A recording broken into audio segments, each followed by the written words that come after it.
Bueno, una de las aplicaciones, o más bien una de las propiedades que se puede visualizar más llamativamente de esto de la conservación del movimiento y de tercera ley, es esto. Cuando tú tienes varios objetos, varias esferas, por ejemplo, si tienes un peso y lo dejas caer así, de esta manera, y golpea un objeto, al momento de que lo golpea, ese objeto recibe toda la energía del golpe y la transmite. Y cuando los objetos tienen la característica de que tienen la misma masa o una masa muy aproximada y geometrías que permiten la transferencia del movimiento, entonces se da el siguiente ejemplo de que tú tomas una esferita, la golpeas contra un bloque de esferas y entonces al final una de estas va a salir disparada. Sí, cierto, esta no va aquí. Va a salir disparada. Cuando esta masa vaya chocando, la energía se transmite a todas y más o menos la misma cantidad es la que se va a transmitir aquí.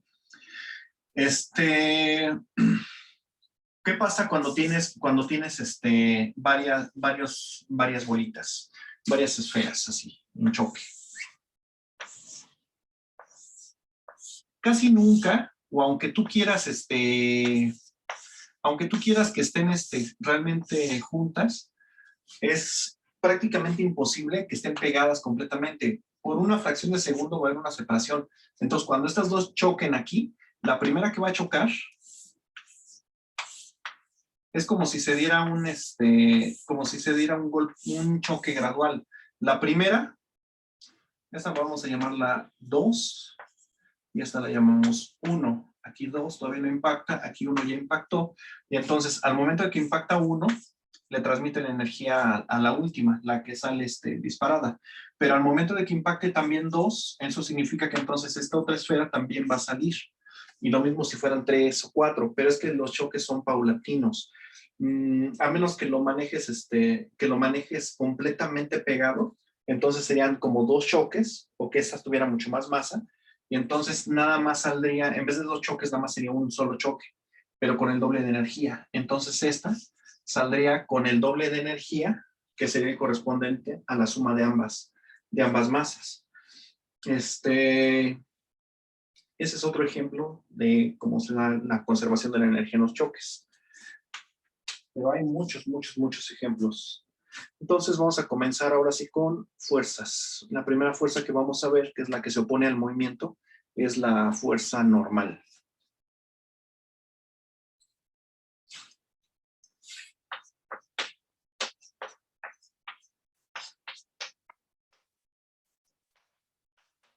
¿Qué es la fuerza normal? La fuerza normal es la que presentan todos los objetos, preferentemente sólidos, aunque también se presenta mucho en líquidos y poquito en gases, pero también está presente. Es gracias a esta fuerza que se da un principio de un principio de la materia muy importante que yo creo que sí han escuchado, que es dos objetos no pueden ocupar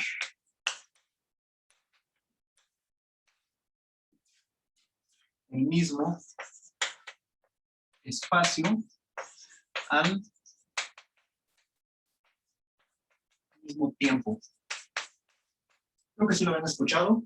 Dos objetos no pueden ocupar el mismo espacio al mismo tiempo. Significa que si yo quiero poner un objeto y luego pongo otro en esa misma posición, tengo que quitar el primero o lo tengo que poner encima del primero. No se puede que estén los dos al mismo tiempo. Entonces,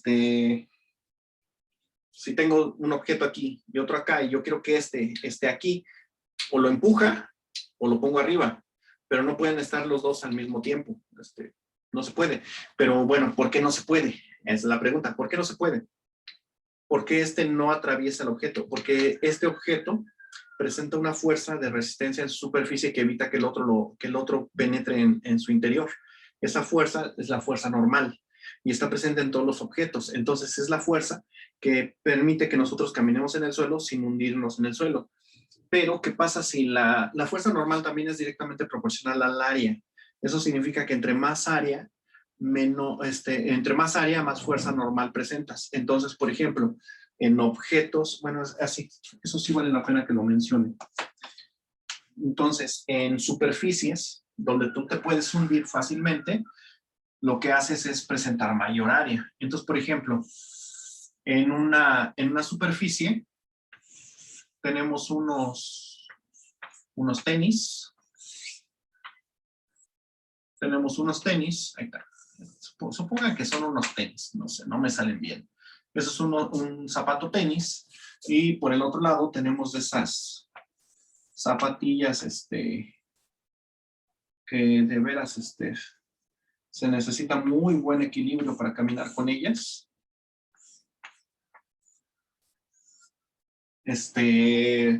Entonces, la pregunta sería, ¿con cuál de los dos zapatos te vas a hundir más fácilmente en una superficie arenosa? Suponiendo que esto es arena.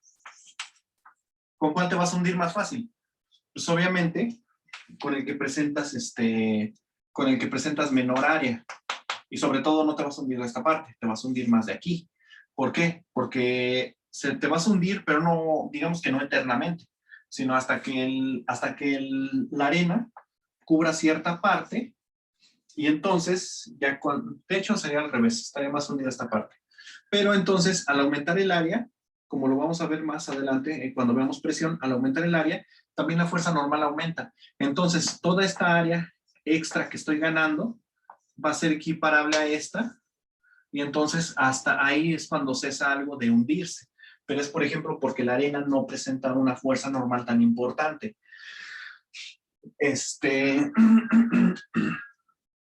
Y ese es, digamos que la fuerza que impide que dos objetos puedan ocupar el mismo espacio al mismo tiempo. Entonces, por ejemplo, la plastilina tiene muy poca fuerza normal comparado a otros objetos. En general, entre más denso es el objeto, más fuerza normal presenta. En general, pero no es una ley.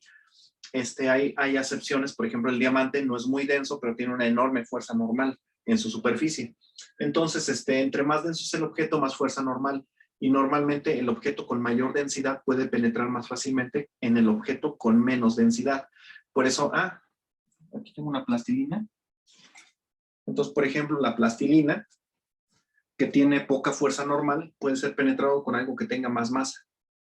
Con algo que tenga, es que iba a hacer esto, pero luego se daña la pluma. Entonces, esto como tiene más densidad que la plastilina, puede penetrar más fácilmente. Si fuera algo más denso, por ejemplo, plomo, podría penetrar más fácilmente la plastilina.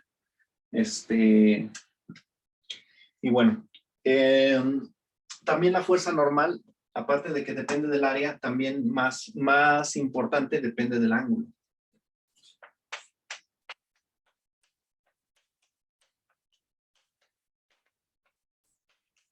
Depende del ángulo. Entonces, no es lo mismo que tenga un objeto así, que lo tenga en una pendiente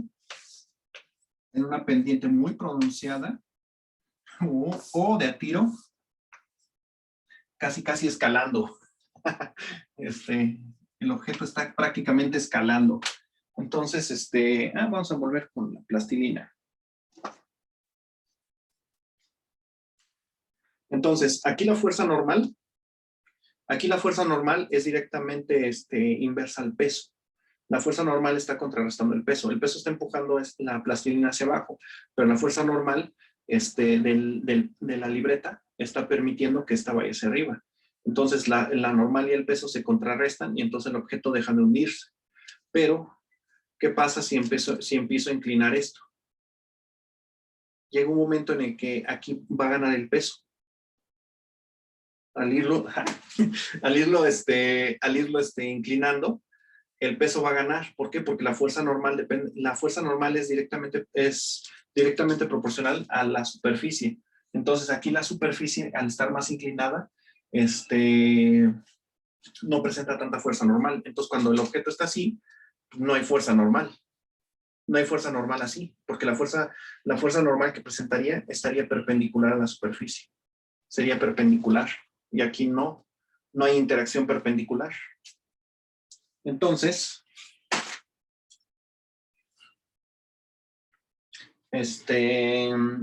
La fuerza normal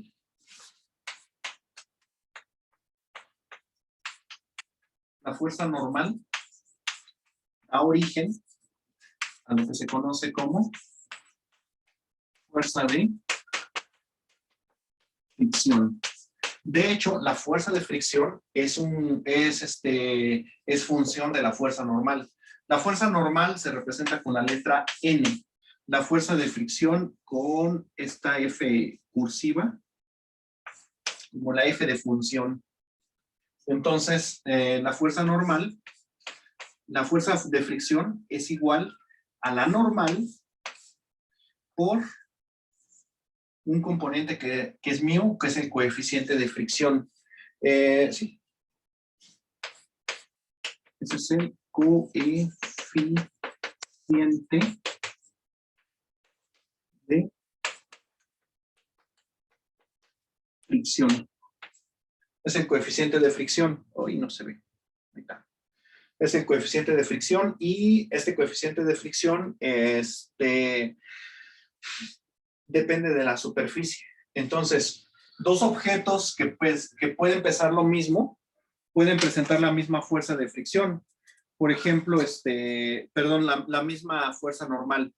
Entonces, supongamos que esta barra de plastilina, en este ángulo no presenta desplazamiento. Entonces, ¿por qué? Porque la fuerza normal es igual, bueno, por lo menos contrarresta el peso para que no haya movimiento. Pero ¿qué pasa si cambio por otro objeto?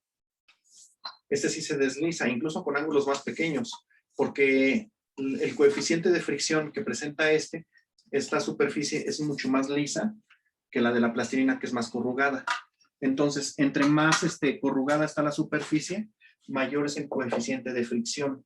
El coeficiente de fricción, ahorita como vamos a ver, es adimensional y siempre es menor a 1, o por lo menos en la mayoría de los casos. Ahorita, más adelante vamos a ver algunas acepciones, pero siempre es menor a 1. Y bueno, también existen dos coeficientes de fricción, el coeficiente de fricción estático y dinámico. Ahorita vamos a hablar de ellos. Bueno, les digo que hay dos tipos de fuerzas de fricción. Bueno, ahí está la fricción estática y la fricción dinámica. Entonces, esta se da para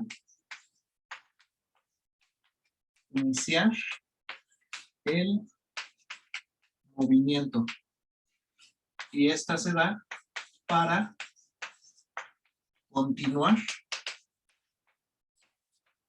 el movimiento. ¿Qué creen que cuesta más trabajo? ¿Iniciar el movimiento o continuar el movimiento? El coeficiente de fricción estático se representa como mu, en la mayoría de los libros con S de estática y con D de dinámica. Bueno, pues físicamente cuesta más trabajo iniciar el movimiento que continuarlo.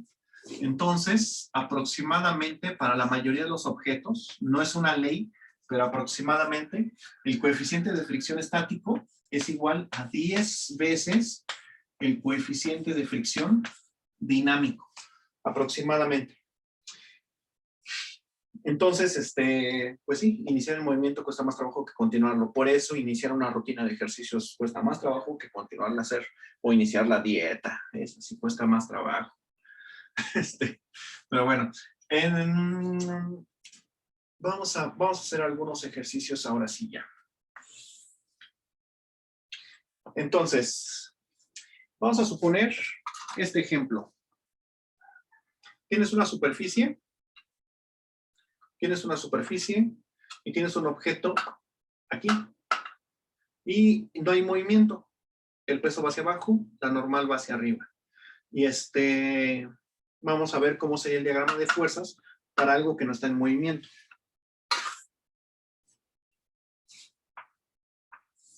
Lo volvemos a dibujar. Ahí está.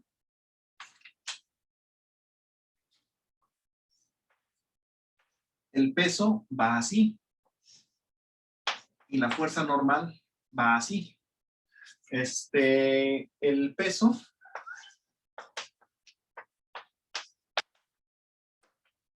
es igual a la masa por la gravedad.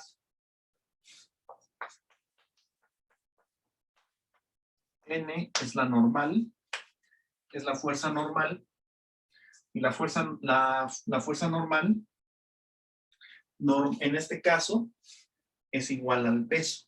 En este caso. Entonces, cuando haces el diagrama de fuerzas,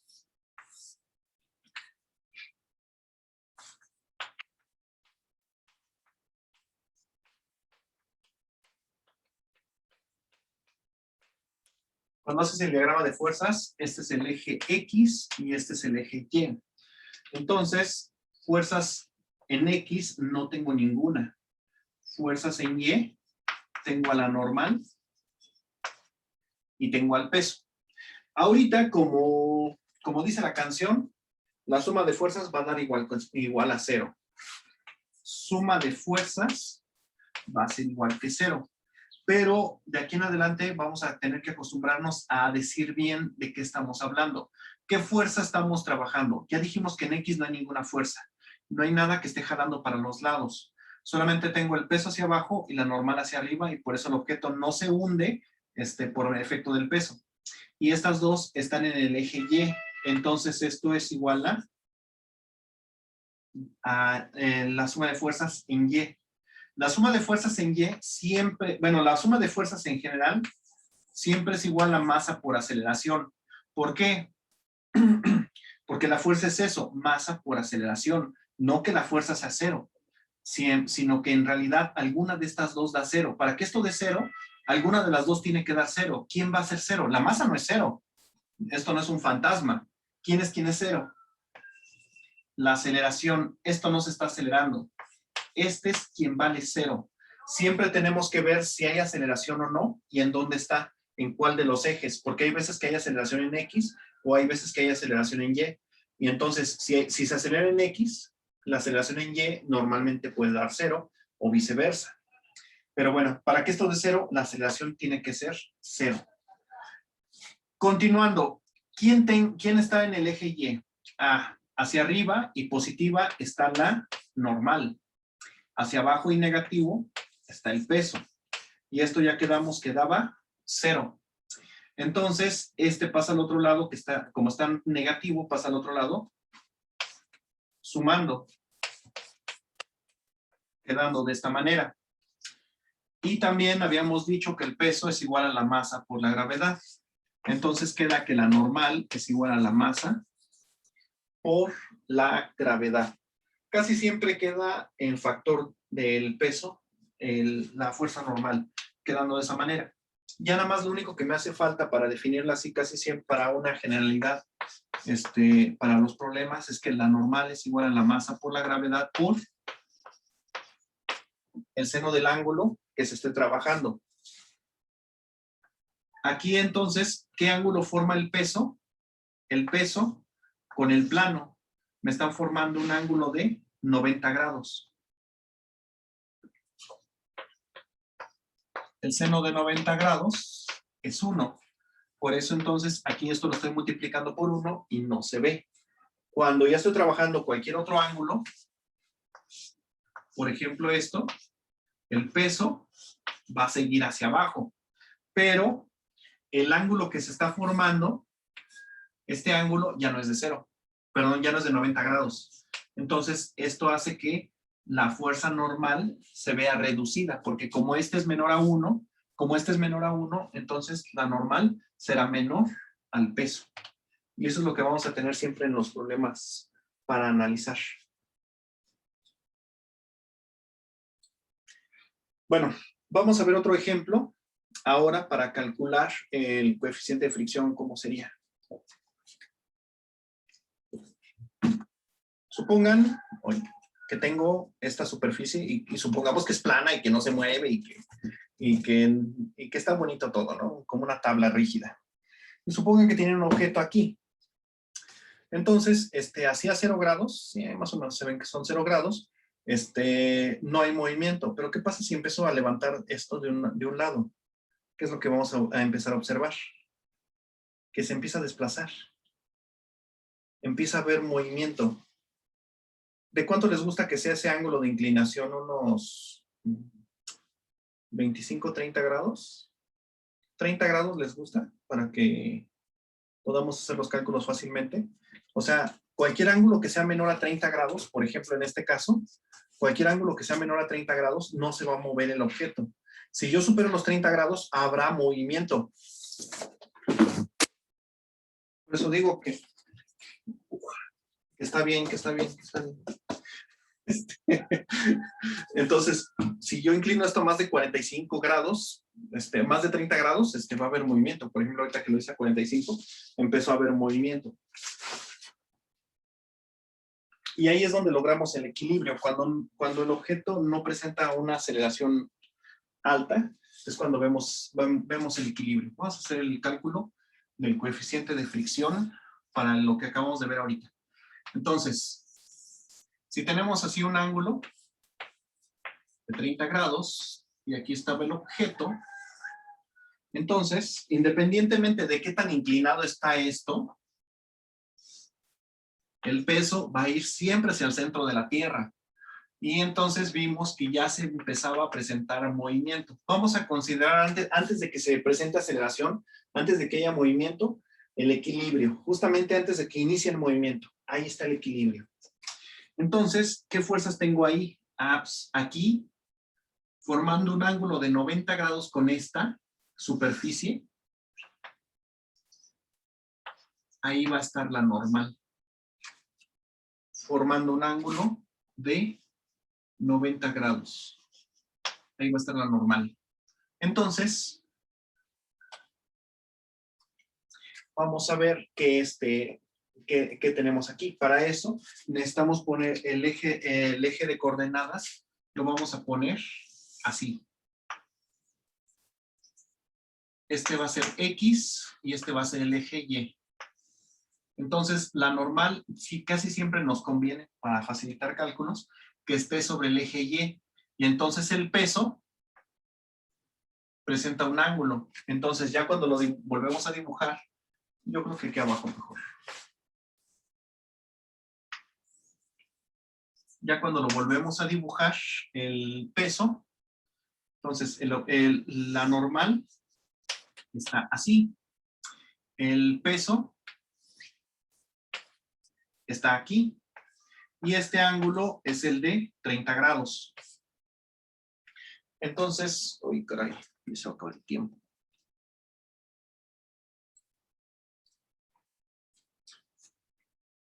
Entonces, ya va a empezar a haber movimiento. ¿Por qué? Porque la normal solamente va a contrarrestar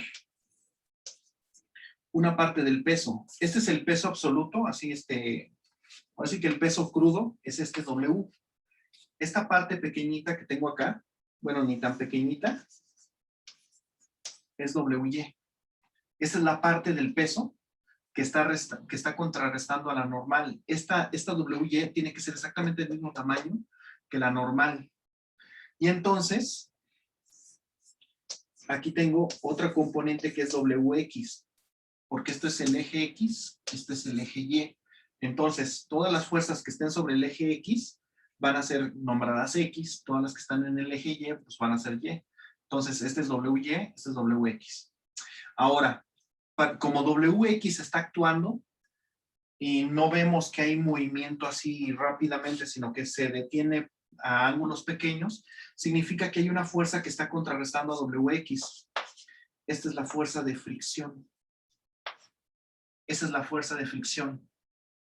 Y entonces vamos a hacer entonces ahora sí la suma de fuerzas. Nuevamente con la cantaleta de que la suma de fuerzas da 0 ahorita. Más adelante ya vamos a ver que no. Bueno, para la siguiente clase. Entonces vemos esto. Suma de fuerzas en Y es igual a la masa por la aceleración en Y. Vamos a ver si la aceleración vale 0. ¿Vale 0 la aceleración? ¿Se acelera en Y? Si se acelera esto en Y, significa que esto despega o se hunde. no está haciendo ninguna de ambas, ninguna de las dos. Entonces, ni está despegando ni se está hundiendo. Entonces, esta es 0 y por lo tanto el producto vale 0. Y entonces continúo. ¿Qué fuerzas tengo en Y? Tengo a la normal, que es positiva, y tengo negativa a WY. Y esto es igual con 0. Entonces, esta pasa al otro lado, restando. Entonces, la normal es, perdón, está restando, pasa sumando, es igual a WY. Ahora, esta fuerza que está aquí es exactamente la misma que está aquí. Recordemos que si pasas un vector, si mueves un vector siempre y cuando conserve su magnitud, dirección y sentido, sigue siendo el mismo vector. Entonces vemos que es el cateto adyacente. Y entonces, como es el cateto adyacente, utilizamos la función coseno. Y entonces, el peso es igual a la masa por la gravedad por coseno del ángulo, que en este caso es de 30 grados. Y entonces, así es como queda ahorita la normal. La normal es igual a la masa por la gravedad por coseno del ángulo. Ahí está. Bonito. Vamos a hacer ahora la suma de fuerzas en X. Antes de que se empiece a acelerar esto, tenemos positiva la fuerza en X, tenemos negativa la fricción. Entonces, el componente del peso en X es el que inicia el movimiento, mientras que la fricción lo va a detener. Entonces decimos nuevamente con la cantaleta, suma de fuerzas en X es igual a 0. ¿Y por qué da 0? Porque es la masa por la aceleración en X. Supongamos que sí se estaba moviendo, que el litro de leche se estaba moviendo, pero que no había aceleración. O sea, no estaba aumentando su velocidad, ni tampoco estaba disminuyendo. Entonces, aunque sí había movimiento, no había aceleración y vale 0. Ahorita para simplificar mucho los cálculos. Entonces, suma de fuerzas en X, positivo tengo a WX y negativo tengo a la fricción. Ahí está. Y esto es igual con 0. Ahora, descomponiendo la fuerza en X, es el cateto opuesto al ángulo de 30 grados. Entonces, como es el cateto opuesto, entonces voy a utilizar la función seno. Entonces, la fuerza en X es igual a la masa por la gravedad por seno del ángulo. Menos la fricción. ¿Quién dijimos que era la fricción? Era el coeficiente de fricción por la normal. Y esto me tiene que dar 0. Desarrollo la normal. ¿Quién es la normal? Masa, gravedad, coseno del ángulo. Masa, gravedad, seno del ángulo, menos el coeficiente de fricción por masa, por gravedad, por seno del ángulo, me tiene que dar 0.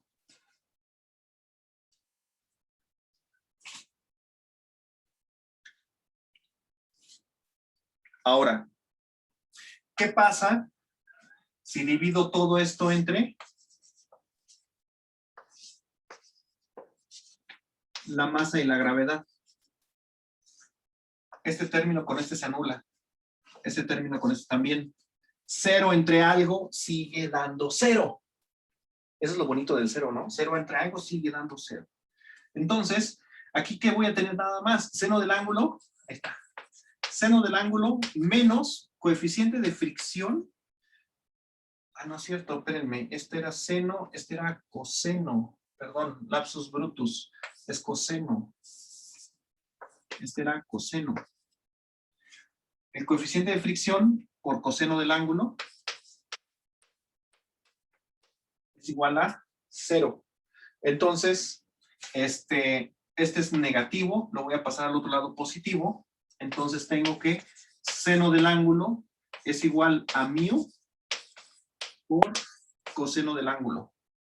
Este coseno está multiplicando. Si lo pasa al otro lado, pasaría dividiendo. Casi se acaba el pizarrón. Mu, entonces es igual al seno del ángulo entre coseno del ángulo. ¿Y quién es seno entre coseno? Seno entre coseno es la tangente. Y de esta manera, entonces yo despejo que mu es igual a la tangente del ángulo. Entonces, si yo tengo una superficie y conozco el ángulo en el cual un objeto comienza a caer en dicha superficie, más bien a desplazarse, antes de que se empiece a acelerar, la tangente de dicho ángulo es el coeficiente de fricción. Y como ese ángulo normalmente es menor a 45 grados, normalmente el ángulo es menor a 45 grados, entonces este valor es menor a 1. ¿Por qué? Porque tangente de 45 grados es igual con 1. Entonces, este valor normalmente es menor a 1. Solamente da mayor a 45 cuando tiene ganchos o cosas así medio extrañas, pero para la infinita mayoría de los objetos nunca da mayor a 1. Y entonces es así como queda entonces es así como el coeficiente de fricción queda adimensional y menor a 1. Que en este caso era 30 grados. Tangente de 30 grados, vamos a ponerlo aquí, ¿cuánto sería? Tangente de 30 grados, ese ya no se ve, vamos a subir esto. Raíz de 3 sobre 3. 1 sobre raíz de 3, ¿no? O sea, 0.57. ¿Sí? Bueno, algo así. Calculadora. Ve hacia la luz. Ve hacia la luz. Ay, no quiere prender. Vamos, prende. Tangente de 30 grados. Sí, 0.5735.